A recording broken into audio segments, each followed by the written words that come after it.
Hi guys, Real Talk with Tracy. I am making a video about my heart doctor, and I'm not even going to say his name. I am just going to let you know what happened, and I'm going to let you know how upsetting it is. And I'm going to let you know that if you're not getting the kind of care that you need to be your own advocate. And what I mean by that is you say something, and if you need to make a change, you make a change. So I just got hung up on from his office person. And I'll tell you why. On the 14th of August, I got emailed to me the bad news of my CT with contrast, that not only do I have 8 arteries that have stenosis, which is buildup, but 3 of them are between 50 to 69%. That's really not good. And that means my artery went from like here to like here, okay? So that means I could have a stroke, I could have a heart attack, I could need a stent, it could be urgent, it could be that I have to get a hold of my doctor right away. And I like my doctor, but I don't like the fact that his office keeps letting me down. So I call, nobody calls me back. The next day I call, supposedly on his secretary's line. Nobody calls me back the next day. So Wednesday, Thursday, now it's Friday before the weekend. And I call and I get a hold of someone and I'm like, look, I got bad results. I'm really concerned. I need Dr. So-and-so to call me back. And she goes, oh, I was out sick yesterday and there's like 50 phone calls. So I'm like, you're out sick yesterday. There's no one to take your place. He got 50 phone calls about people about their heart. And so everything just waits because this girl is sick. That's not okay. Okay. So finally, Friday night, after he's done with the hospital, he calls me and he goes, I really don't know the backstory. I just heard that you've been trying to get a hold of me. I go, yeah, the person that works for you tells me she was out sick and there's like 50 people trying to get a hold of you. So like there's nobody else there. Like she was out sick and so all these phone calls just wait. I mean, I'm really concerned. I got this test result. So he says, I will make sure my office calls in Repatha to Walgreens right away. It's an injection that you need to go on every 2 weeks because it's going to help the cholesterol to not build up. We talked about it before. I said, I'm ready. Get me that ASAP. He said, okay. Then he said, I want you to have a different kind of a stress test than you had before that you passed. This is a different kind. So instead of seeing me on the 27th of August, I want you to postpone that and I want you to go for this stress test. One of the ladies at the office will call you within, I think he said 2 to 3 days or 3 to 4 days. Okay, now it's a week. It's a week. It's been a week. No medication called in. I go into Walgreens on Saturday. Can I pick up my Repatha? Nobody's called it in for you. Monday. Call Walgreens. Has doctor called it in? No. Tuesday. Has he called in my heart medication? No. Wednesday. Has he called in my heart medication? No. Thursday. And I leave a message on Wednesday. Nobody's called in my heart medication. Dr. Garrett, the doctor said he was going to call in my heart medication. He hasn't called in my heart medication. Okay, now it's Friday. Still no heart medication. Okay, now we're a week out. So I finally call. I don't get anybody. Then I call back. I get someone. She tells me we're really short-staffed. I go, okay. He is a heart doctor. He needs to have people working for him. If he needs to hire part-time people, temp people, there has to be somebody there. You can't be a heart surgeon and not have enough people in the office working to field these calls. So then I talked to his secretary, which I would consider more his right hand, like his medical assistant. Okay. It's an important position, one which requires urgency. People need to be really on top of things. She says to me, he gave me your plan on the 16th and he made it like red, like it was urgent. And I said, and what did the plan entail? That you needed medication and a stress test. But I called the other office and there's not a technician. We're like in between, or they're booked, or I don't know, some BS. There's no one to do your stress test. What about the medication? Well, yeah, he told me to call it in on the 16th. Okay, lady, today's the 23rd. It's 7 days later. This is for my heart. You think it's okay that you just blow off an urgent request from the surgeon that I need medication and you just ignore me? You just do not call in the medication. And I go, look, you know what? This job that you're doing is important and it requires urgency. And if this job is too overwhelming, she hangs up the phone. Click. So what I was going to say is if this job is too overwhelming for you, you should find a different job. You are dealing with people's hearts, the engine to the body. I said to her, what if I have a heart attack and I call and you don't give them the message? She goes, well, you wouldn't call us. You'd call 911. And then when I get to the hospital, they're going to try to get a hold of him. And she's going to be like, no, yeah, he gave me the order, but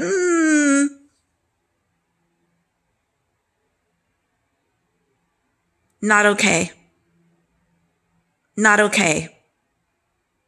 So I said to her, I will keep the appointment on Tuesday because I need to have a face-to-face with my doctor about the situation. Because even though I think this doctor is great, you know, he could be rainbows, he could be a unicorn, he could be the best doctor in the world. If my needs are not being met and my correspondence is not getting to him and his medication requests for me are not getting to my pharmacy and it's a week later, it's not okay. And so you're going to know about it. I am sick of this relationship where I'm the patient and this is my doctor's office and I am chasing them down the street like a dog that got dumped, running after a car that's taking off. That's how I feel. I feel not heard. I feel unimportant. There's no sense of urgency. And now I feel like a bitch because I have to give this feedback for all the other people that are getting ignored, especially with the heart doctor. You know, this isn't like a little sinus congestion and my doctor didn't get back to me right away. This is a heart. I'm supposed to be on this medication. You were supposed to call it in on the 16th, and today is the 23rd. And now we have the weekend coming up. So if I worked there and I was told to call in medication and I didn't do my job, I wouldn't be able to sleep at night. Because that's the kind of work ethic I always had. When someone says to get it done, you do it. You don't just put the person on a back burner because you're busy. It's not okay. So now I vented. I feel a little better. I am going to see my doctor and find out if there's another doctor he can recommend me go to where the office is run properly. Because I don't believe there's a safety net. I don't believe anyone has my back. I don't believe that this woman who works for him cares about my health. Or she would have called in the medication on the 16th like he asked her to. She would have called me back like he asked her to. When I called a couple days ago and said, "Where's the medication?" no one called me back.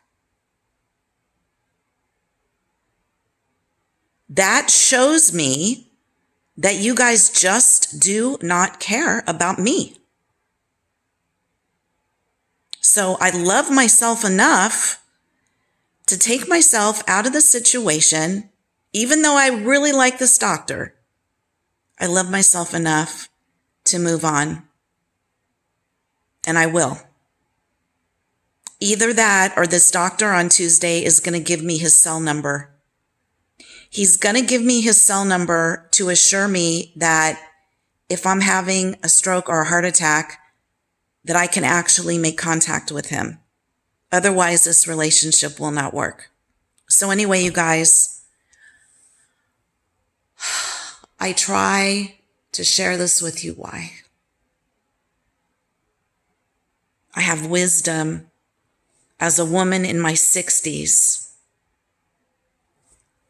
Our doctors are not gods. Their office people are not gods.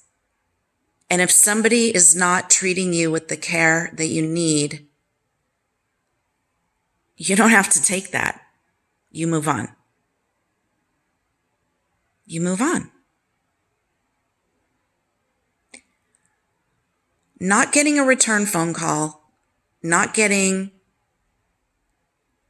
any kind of correspondence is the biggest red flag to tell you that you do not matter. Because if you mattered, whoever it is would pick up the phone.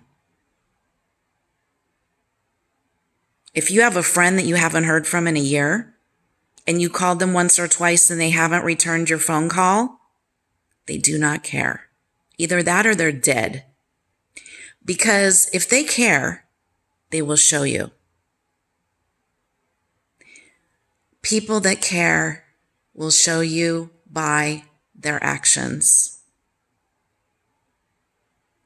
So, and what's amazing is that she was honest enough to tell me that yes, he did give her an urgent request on the 16th, and she just didn't do her job.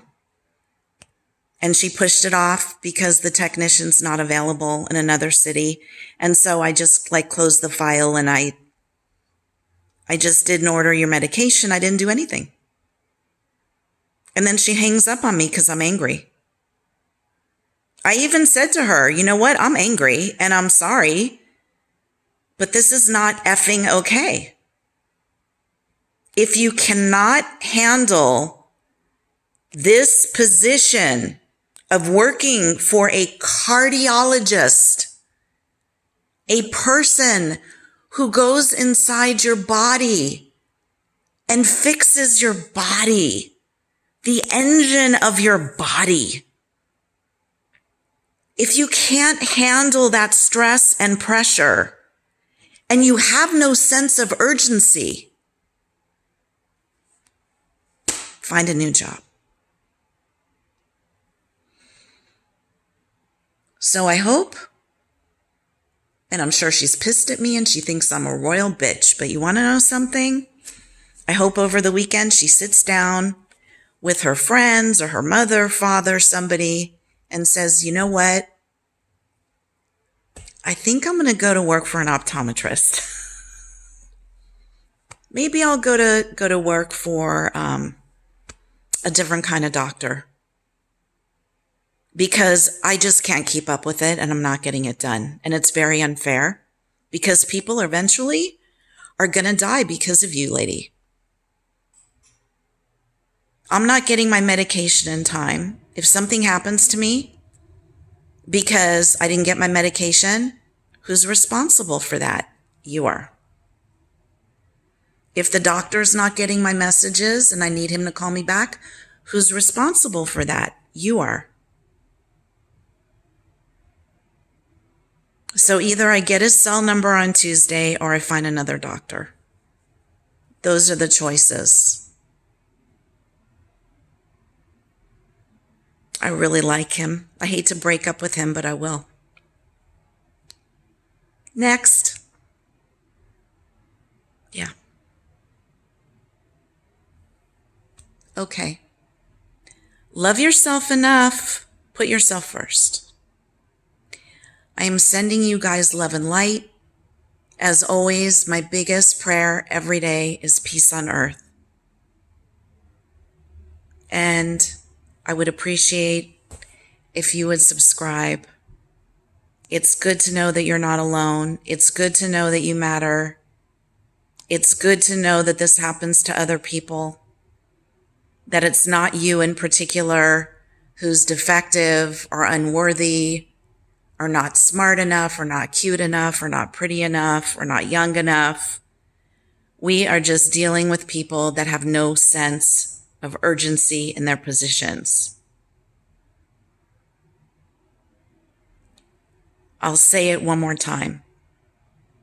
If I was working in a cardiologist's office and I got a request and it was highlighted red, like she told me it was, that this person needs medication and a stress test, there's no way I would have gone to bed that night without calling the pharmacy or faxing the pharmacy and getting her what she needed. Not in a million years. Because I know what it's like to be a grown-up and do grown-up jobs. And if you can't be a grown-up in a grown-up job, then you need to move on. Anyway, guys, sending you love and light. Thank you for listening. I am going to go do some deep breathing. I also have a steel drum that I play now, which is kind of, I meditate with it. And I'm going to go hug my dog. And I'm going to look on the weekend, trying to find another really good heart doctor. Somebody who has a really great office staff that really cares about me. Okay, bye.